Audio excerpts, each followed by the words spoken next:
Hello everyone, I am Dr. Anuranjan Sharda, Professor at GNA University Fagwada.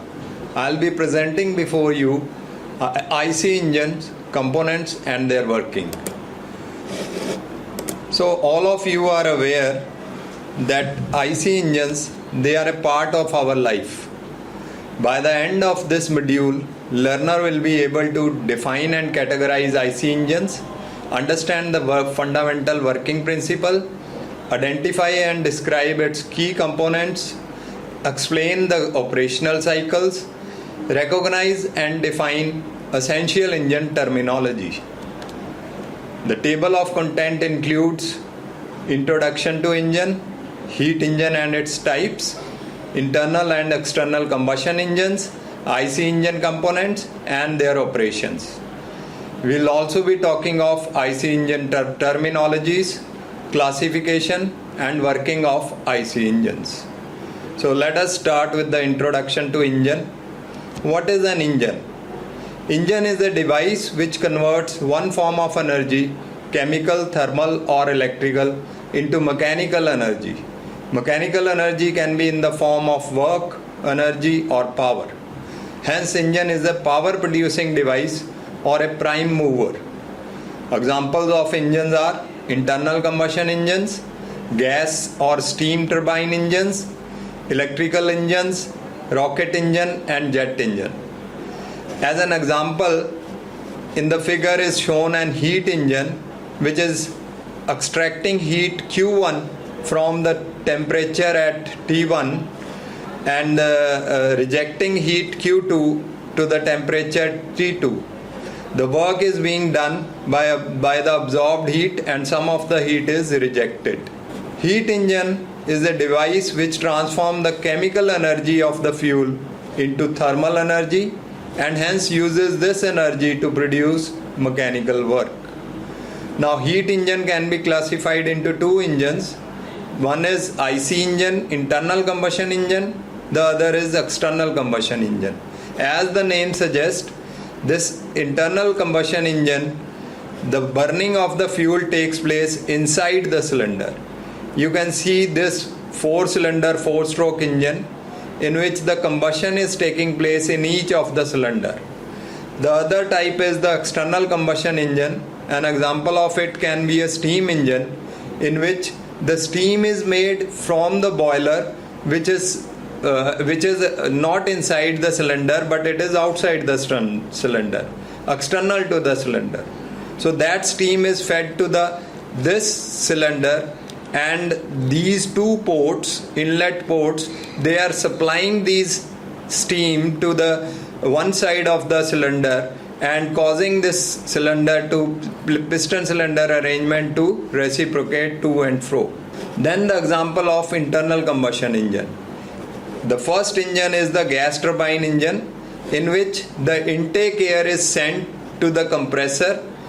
In the compressor the air is compressed and it is sent to the combustion chamber. In the combustion chamber the burning takes place. From the burnt fuel we generate the hot gases which flow through this turbine and then is exhausted through the nozzle. The high velocity gases coming out of the nozzle exert the thrust to this engine and it moves forward. This is due to the Newton's third law of motion. The second type of internal combustion engine is the diesel engine in which the combustion of the fuel takes place through the fuel injector being injected to the fuel. Now in this cylinder what is there? The compression raises the temperature to the extent that ignition takes place. Whereas in petrol engine, the ignition takes place with the help of spark plugs. But in both the cases, the ignition is taking place inside the cylinder only. Hence the name internal combustion engine. The other engine shown in this right side is rotary Wankel engine. So it is also an internal combustion engine where combustion takes place inside this cavity. The burning takes place. However, the difference is that instead of reciprocating as in case of this IC engine, in the rotary Wankel engine, the piston rotates and hence it gives us the different strokes. Example of EC engine, I have explained it to you, the steam engine. The other engine is the Stirling engine. In the Stirling engine, we have a source of heat. The cylinder is there, the displacer piston is there, working piston is there, and a heat sink is there. Now on the left side, the heat is being given to the air, and this heated air moves the piston forward. The forward motion causes the other piston to move in the right hand side and hence gives us the power. Now during the retraction, what is there? The heat sink absorbs the heat and cool it. Due to cooling, contraction of air takes place and it causes this displacer piston to move in the other side. Hence the motion of the piston cylinder arrangement causes the motion of the crankshaft with the help of these links and mechanisms. Then we have the steam turbine. Here again the steam is generated outside the engine and is sent to this turbine. In these turbines we are having many stages of turbines, reaction and impulse turbines. So through these turbines the steam moves forward, expands and generate work. This generated work is stored as electrical energy through this generator. Then defining the internal combustion engine, an engine such as gasoline or diesel engine in which fuel is burnt inside the engine. It is designed to be run on any fuel that vaporizes or any flammable gas. You can have two types of combustion in IC engines. One is intermittent combustion engine, where the burning takes place, the burning starts and stops many times during operation. Where the other part is continuous combustion, where continuously the engine, the fuel continuously burns without stopping, and this is used in jet engines, rocket engines and turbine engines. The next we'll be comparing the external and internal combustion engines. As already discussed, external combustion engine combustion takes place outside the cylinder, for example in boiler. In internal combustion engine, combustion takes place inside the cylinder. The external combustion engine is silent operation, whereas in internal combustion engine the operation is noisy. Higher weight to output ratio is obtained in case of external combustion engine due to the presence of boiler and condenser extra to the cylinder. In internal combustion engine, lower weight to output ratio is there. So since the combustion takes place inside the cylinder, in case of internal combustion engine, the materials used are special alloys, whereas in case of external combustion engine, ordinary alloys can do. It can also use, external engines can also use cheaper fuels, whereas for internal combustion engines, high grade fuels are used. Efficiency of external combustion engine is lower, about 15 to 20%, whereas internal combustion engine has higher efficiency, about 35 to 40%. Lesser requirement of water for cooling is there in case of external combustion engines, whereas in internal combustion engine higher requirement is there due to high temperature generated inside the cylinder. The external combustion engines provide high starting torque and hence they are self-starting. However, in case of internal combustion engine, you need to give the initial energy through the alternator motor. Then we talk of the components of the internal combustion engine. The main component is the cylinder block, cylinder head, piston rings, connecting rod, crankshaft, valves, camshaft, spark plug, fuel injector, flywheel. Spark plug or fuel injectors are used alternatively for SI and CI engines. SI stands for spark ignition engines, CI stands for compression ignition engine. Then flywheel is there cooling system parts are there, and lubrication system parts are there. We will be discussing each one of them one by one. First of all, let us talk of cylinder block and cylinder head.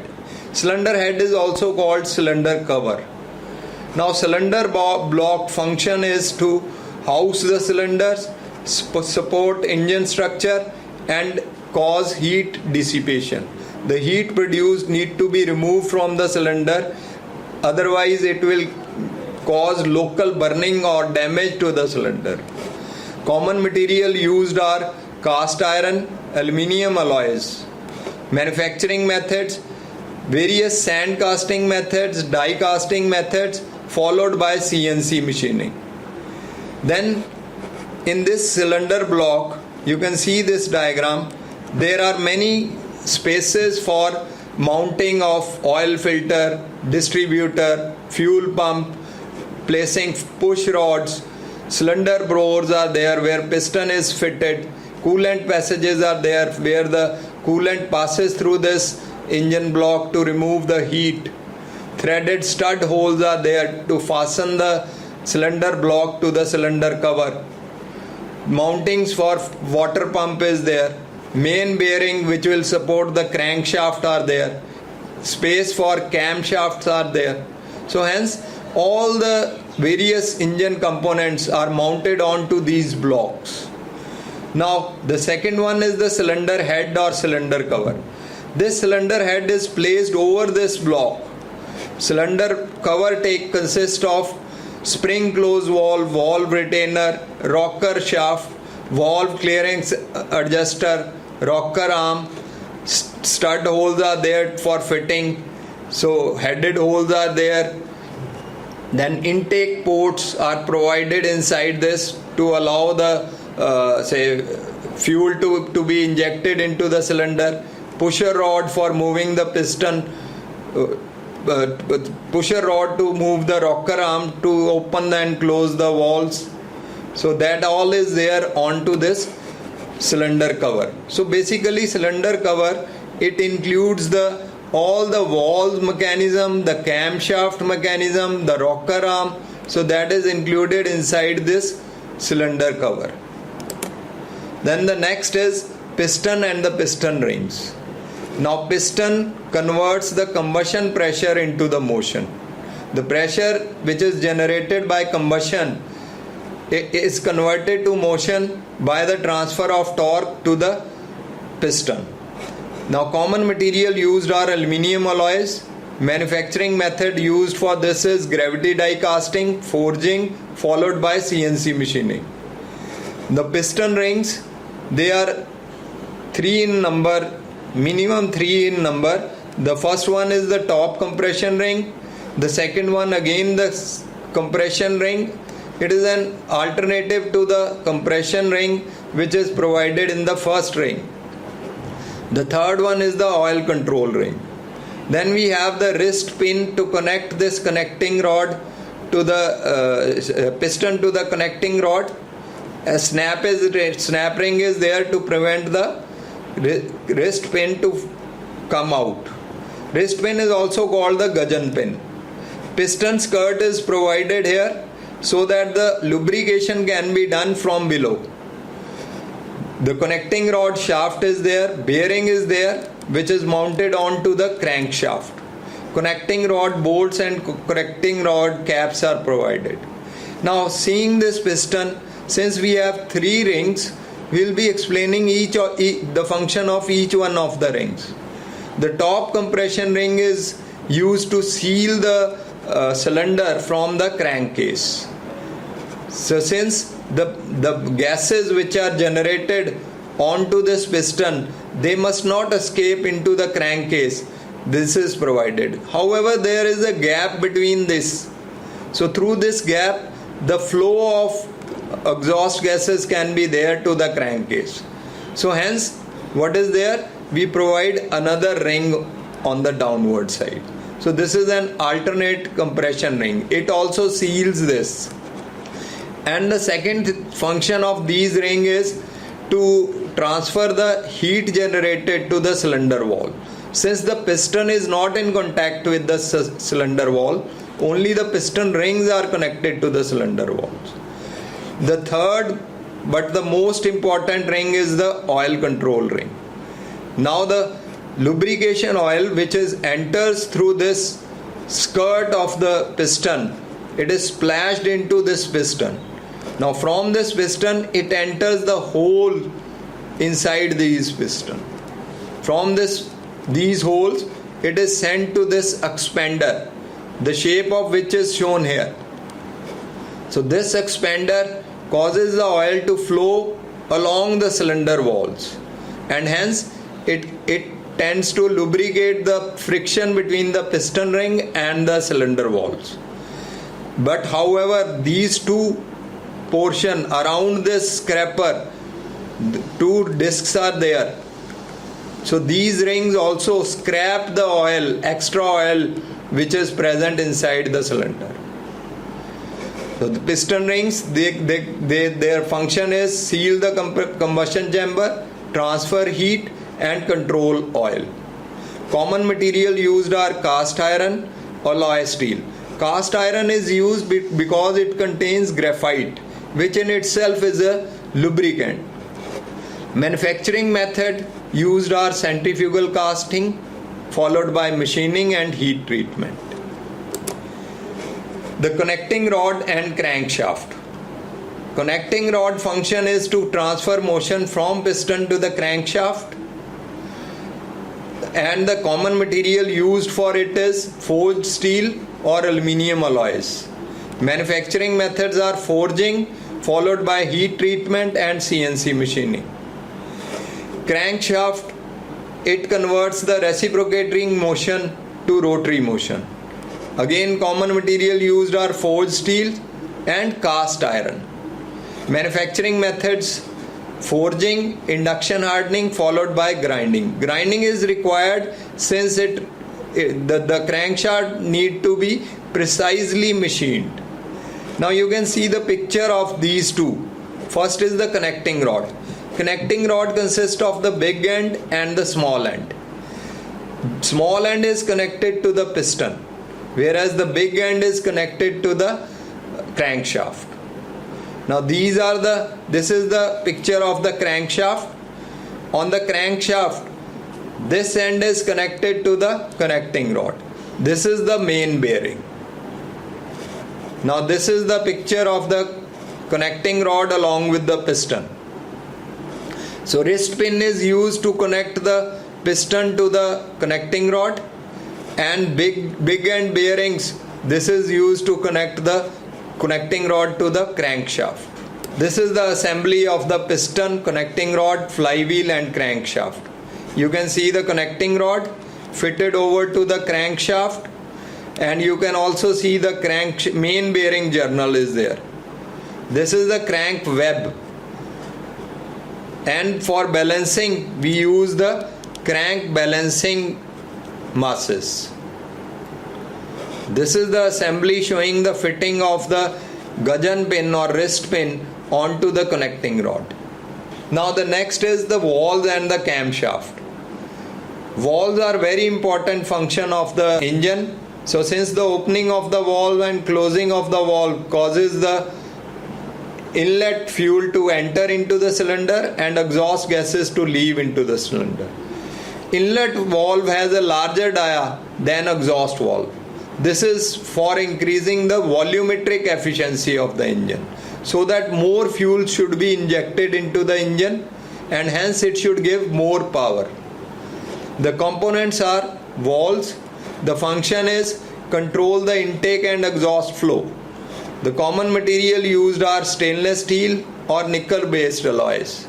Manufacturing methods used are forging, machining and nitriding.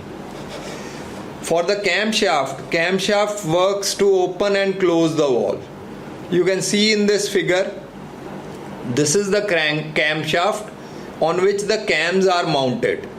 So as the cam rotates, they open the valves. One is the inlet valve, other is the exhaust valve. These two valves allow the inlet fuel to enter, fuel plus air to enter into this chamber here, where it is burned with the spark plug, and the exhaust gases are run out through this exhaust valve. This is the construction of the valves. Now this valve is there, disc type valve is there. It is held together in closed position by this spring. Hence the name retain spring or return spring also. Here is the rocker mechanism. When the cam moves the disc, it pushes this rod and hence causes the rocker arm to push the valve. So camshaft is used to open or close the valves depending upon the stroke which is taking place. So valve springs keep the valve in closed states and hence also called return springs. Now the functions. Valves, they control the intake and exhaust flow. Common materials used are stainless steel, nickel based alloys, forging, machining and night riding. Now camshaft, it operates the valves via the cams. So common material used are cast iron, forged steel. Manufacturing method used are casting, machining, surface hardening. Next we talk of spark plug and fuel ejector. As we have already talked, spark plug is used in SI engine, spark ignition engine, which are generally petrol engines. Fuel injectors, they are used in diesel engine, compression ignition engine. Now the components of the components consist of spark plug body. You can see this picture. In spark plug body we have a terminal nut which is connected to the battery. Ceramic insulator is there to prevent the loss of any current or to make the spark plug safe. An electric rod is there, central electrode. This is a copper rod and it is insulated throughout, right? The threads are provided so as to fit it onto the cylinder head. This ground electrode is there and this electrode is high voltage electrode since it is connected to the battery. So this high voltage comes here and jumps off this gap to cause the spark. So it ignites air fuel mixture in the SI engine. Common material used are steel shell, ceramic insulators. Manufacturing methods used are cold forming, sintering, assembly. Then fuel injectors, it consists of these parts. You can see this figure. So it has a leak off, cap nut, spring nut, valve spring. Now how it functions? The fuel is sent inside this injector. It moves downward and here the pressure increases.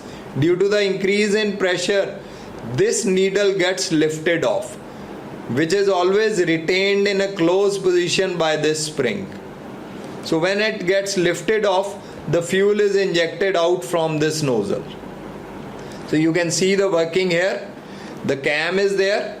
As the cam pushes the plunger, the high pressure fuel is sent into this fuel injector, which causes this needle to lift up, and that lifting causes the holes in this nozzle to spray the fuel in the directed angles. So the function is to inject fuel into combustion chamber. Material used for fuel injector is stainless steel, high grade alloys. Manufacturing methods used are precision machining, laser welding, and the assembly is done of the various parts. Then we come on to the flywheel and the cooling system. Now since in the 4-stroke engine or 2-stroke engine, only one stroke gives us the power stroke. So hence the other strokes the engine has to move. So that energy is provided by the flywheel. So flywheel stores rotational energy and it smoothens the power delivery. So basically it's an inertial mass which stores the energy in the power stroke and delivers it in the other strokes. Common materials used are cast iron, steel. Manufacturing methods, again casting followed by machining, but however balancing of flywheel is very much necessary. Since the balancing it prevents the vibration of the engines. So you can see in this figure the engine is working, here the flywheel is provided. This is the flywheel. So flywheel as a mass, it stores the energy during the power stroke and delivers it in the other strokes. So this was about the flywheel. Next we talk of cooling system parts. So engine requires cooling. If the cooling is not done, it will damage the engine locally. So high temperatures are encountered in the engine. So damage can be caused by the formation of pits or burns inside the cylinder. To prevent that, we provide coolant to our cars and buses. So this coolant is sent into the cooling jackets which is made around the cylinders. You can see these cooling jackets. So what coolant it moves inside these galleries and cause the cooling of the engine. It gets heated up, coolant heated up, and there the thermostat is provided. Thermostat detect that a particular temperature has been reached, it opens the valve here. This valve opens and it is sent into the radiator. In the radiator, the heat is dissipated through the fins, through the fan which is blowing here, it helps in heat dissipation. So hence the heat is removed. The coolant gets cooled off and is returned back here into the cylinder. So in this way, the cooling of the cylinder takes place. So cooling system parts basically regulates the engine temperature. Common material used are aluminium, that is the radiator, rubber hoses, the pipes which we are using, they are made up of rubber, and fan is there which is usually of plastic or fiber. Manufacturing methods used are extrusion, molding, followed by welding. Then the next we will be talking of lubrication system. So in the lubrication system you have this pan. Now generally the four-stroke engines, the separate cooling engine is there. Separate lubrication oil is there in this pan. Whereas in case of two-stroke engine, the lubrication oil is put along with the fuel into the cylinder only.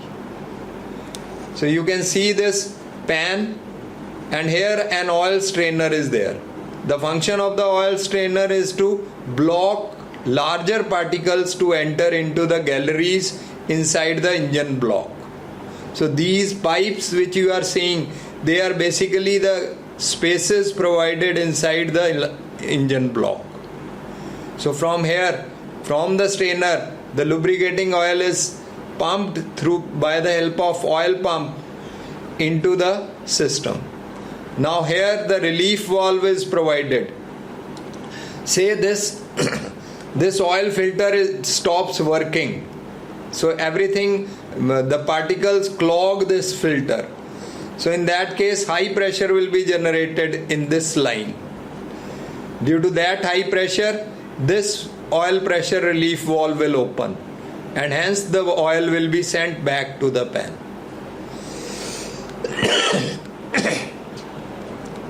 The flow of the lubricating oil is then passes through the oil filter. In oil filter, the smaller, very fine particles, dust particles, they are clogged here. So they are prevented to enter into the system. Right? So if it gets clogged, by the way, this bypass valve opens and you can deliver straight it without moving through the oil filter. This will directly move into the cylinder and it may also damage if run for longer time. So these the lubricating oil goes to the crankshaft. So crankshaft bearing is there, it is lubricated here, and here the main bearing is there. So both the main bearing and the crankshaft bearings, they are lubricated by this lubricating oil system present inside this cylinder. Now you can see this oil sprouting from here, from the connecting rod under the skirt of the piston. So this was the same procedure which we have studied in the piston rings. In piston rings provided here, the holes are there. Through this hole the oil is delivered to the cylinder wall and lubrication takes place. Then after lubricating these, the oil has passages which lead it back to this pan. So that is not shown in this case. However, it is shown in when we are supplying for the lubricating oil for the camshaft. So we have talked about the lubrication taking place in the crankshaft. Now we'll be talking of the camshaft. The main oil gallery, it is providing the lubrication oil to this crankshaft through this small orifice. Now this orifice is provided to increase the velocity of the lubricant. Velocity increases, pressure decreases according to Bernoulli's theorem. So this high velocity lubricant is sent to the rocker, valves and mechanism here, rocker mechanism here. So this lubricates all the cam journals, camshaft journals, the rockers, the rocker shaft. So after lubricating it, the fuel returns back to the pan through the galleries which are provided here. So galleries lead it to the this crankshaft and then to the pan. So hence the return mechanism is there into this system only, lubrication system only. So that oil is collected at the again oil sump. Oil sump gasket is provided to seal the oil from coming out. So that was all about the engine components we have studied. In the next lecture we'll be talking of classification of engines and the terminology which is used to represent all the engines in the world. Thank you.